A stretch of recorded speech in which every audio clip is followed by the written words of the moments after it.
morning, everyone. Today is construction day 70.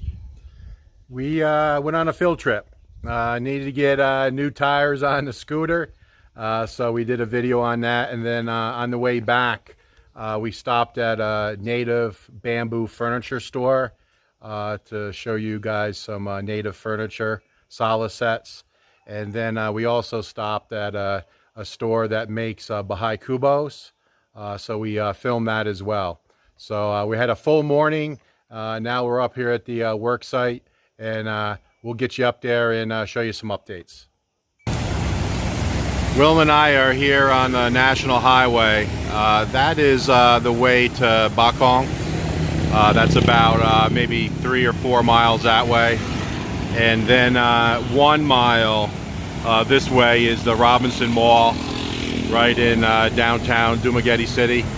So I'm here today at RML Marketing. They sell truck and car tires and wheels, and then scooter tires. My scooter has 8,800 kilometers on it, and it has the original tires from Yamaha. And I've been told that the tires that Yamaha puts on the new Nmaxes, and I guess all the scooters, are relatively cheap tires. So again, 8,800 kilometers, and they're pretty bald. So I've been looking for Michelin tires, and they've been very hard to locate. I always had real good luck with Michelins, but we found them here at RML Marketing, right in downtown Dumaguete. So we're going to go ahead and get 2 installed today. So I finally found Michelins. I've been looking for the Michelin tire for the scooter, and finally found them. So we're getting 2 put on. So that's how they come. They come wrapped up in plastic, and that is the front tire right there. And then this is the back tire. You can see the plastic they had on it. But there's a lot of different types of tires here, but I wanted to find Michelin because I always had luck with them, and so I found them. So we're going to get them installed today. Alright, so I'm here with Denmar, and he's going to be putting the tires on for us. So take a look at the tires that were on there. So there's no tread left. They're completely bald, and you can see that they have an archway. So these should have been replaced a while ago. I haven't even looked at them in a long time. Wilma's the one that caught it and said, hey, you know, you need to take a look at these back tires. They look a little bald. So when I looked at it, I said, oh my God, they need to be replaced. So again, that's Denmar. You can see they got the scooter all apart. It's been about 5 minutes, and he's got the muffler off and the swing arm there, and he's about to change the tire.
Alright, so the prices for the tires, for the Michelins, 130, 70, 13 is the back tire. So the price installed is 34.60 pesos or $60. And then the front tires are 110, 70, 13, 3,030 pesos or $52. Now we could have got the normal stock tire here, which is a Chinese tire, and that was 1,200 pesos and 1,000 pesos installed, so a third of the price. But again, Wilma and I went to about 4 or 5 different places looking for the Michelins. I always had real good luck with Michelins in US, so we wanted to invest in a better tire. So again, we could have gotten it for 1,200 and 1,000, but we went ahead and made the purchase for the Michelins. So I did a quick video clip showing the prices, and Denmark already had the tire that he just installed. He has it on the scooter already. So the back one is almost done, and we've only been here about 7 minutes. So quick service for sure. All right, everyone, I want to introduce you to Leah. Hi, Leah. Leah here is the office person who takes care of all the paperwork at RML Marketing. She just recently started this job, so she calls herself a newbie. So she said that she definitely wanted to be on today's video so she could watch it tonight, and she said she's going to also subscribe. Right, Leah? So Leah, thank you very much. I appreciate your help, and we're going to feel much safer now with brand new tires. All right, so about maybe 8 to 10 minutes later, Denmark's got the back tire on and everything hooked back up, and now they're working on mounting the front tire. So we got 2 guys working it, and we should be done here in a few minutes. Alright, so I told you guys many times, Filipinos are the nicest guys in the world. So here they are, Denmark and Jerry. Say hello, guys. Hello. They're the guys that put the tires on. So thank you very much. And if you guys subscribe, you'll be able to see yourselves on video tonight. Take care, guys. Thank you. Alright, and there's a special thanks to Wilma for noticing that our tires were bald. I mean, I guess I'm in retirement mode. That wouldn't have happened in the US, I don't think. But old Eagle Eye saw that the tires were in bad shape and said, hey, do you think you need to replace these? And then when I looked at them, I said, oh my God, I didn't think that they'd be that bald. So thank you, Wilma. Wilma and I are still here on the National Highway. The tire shop was about maybe 1.5 kilometers that way. So now we're here right at the border. There's a sign right down the road there about 100 meters says welcome to Dumaguete City. So officially we're here on a national highway here in Bacong. So we're in Bacong now, and then you just go about 1.5 kilometers. It's downtown where the all those vegetable and fruit shops are. It's just down that way. So we're here at this native bamboo furniture shop. We go by it all the time, and I just wanted to stop and show you guys this beautiful bamboo furniture that they make. And we got some prices from the owner here. His name is Mackie. So a set of this bamboo furniture is 1 bench, or you could call it a love seat, 2 chairs, and then like a little table, call it an end table or a small coffee table. So it's 4 pieces. Very nice, and it's 3,500 pesos or $70 if you do the exchange rate at 50. So with the exchange rate being 58, you know, it's less than $70. And then here is a beautiful bamboo bed.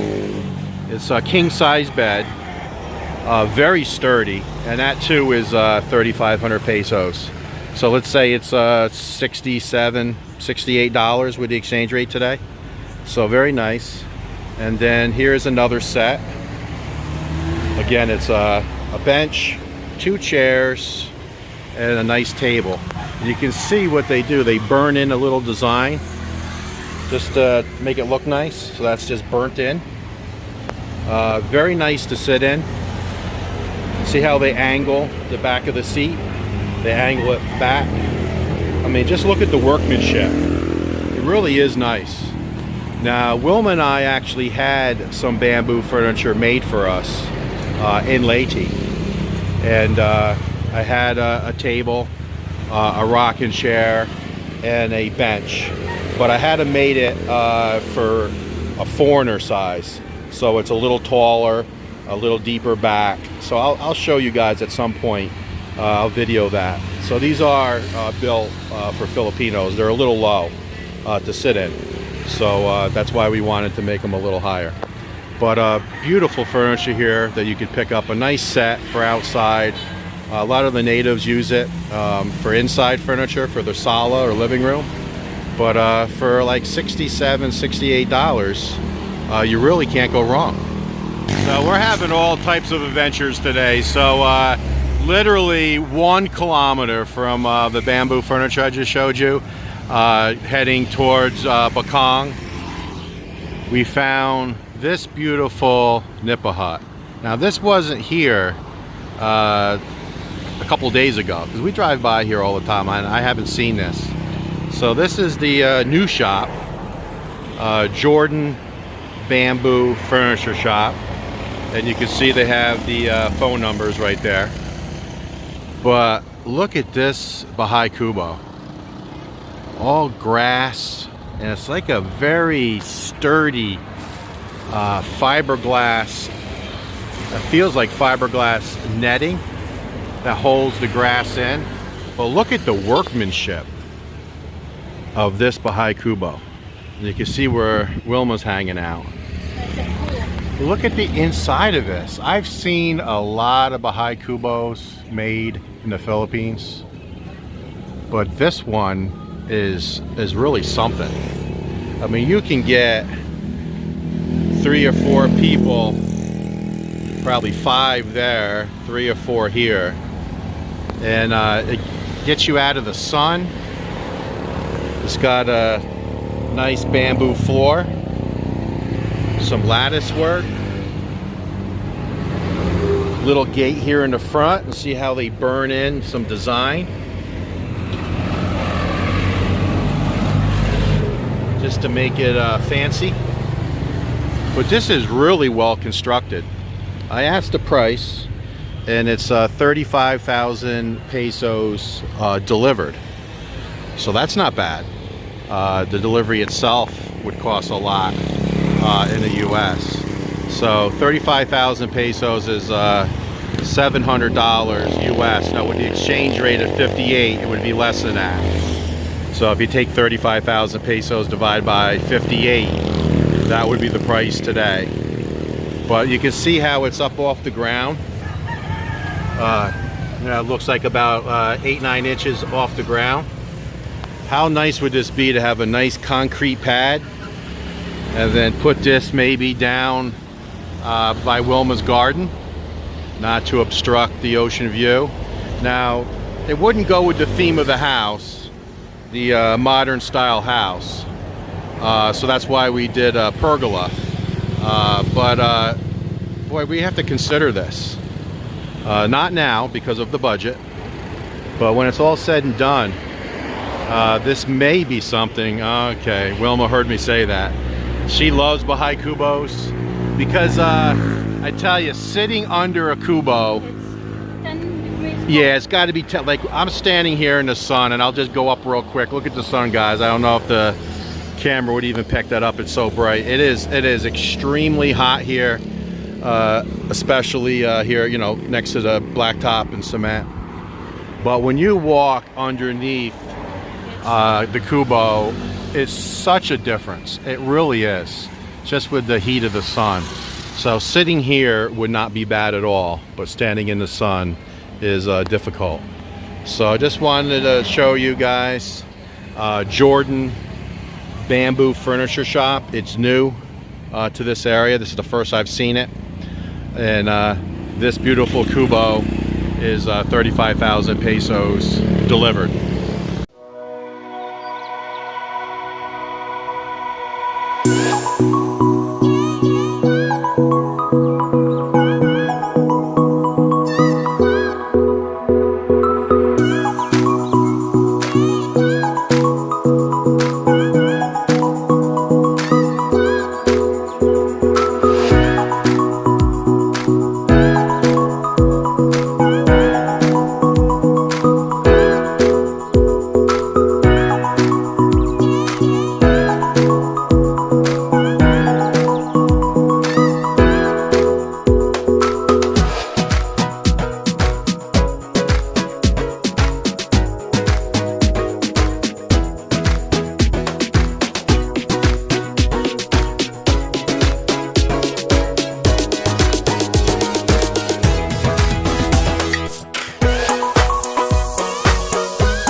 So a real quick pool update is Richard did get the first round of dirt all the way around the pool.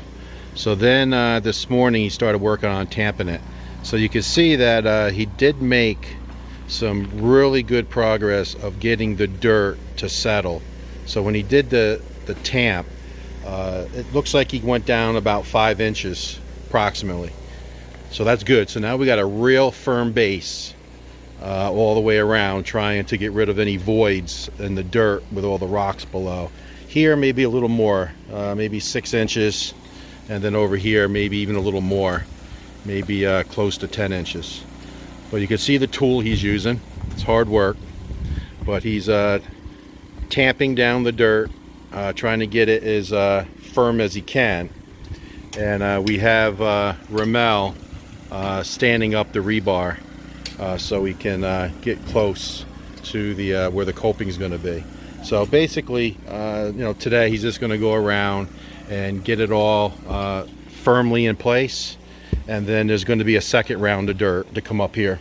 Like I said yesterday, like, you know, 12 or 14 inches, just here, you know, the first couple of feet out, and then do another tamp just to get it nice and firm.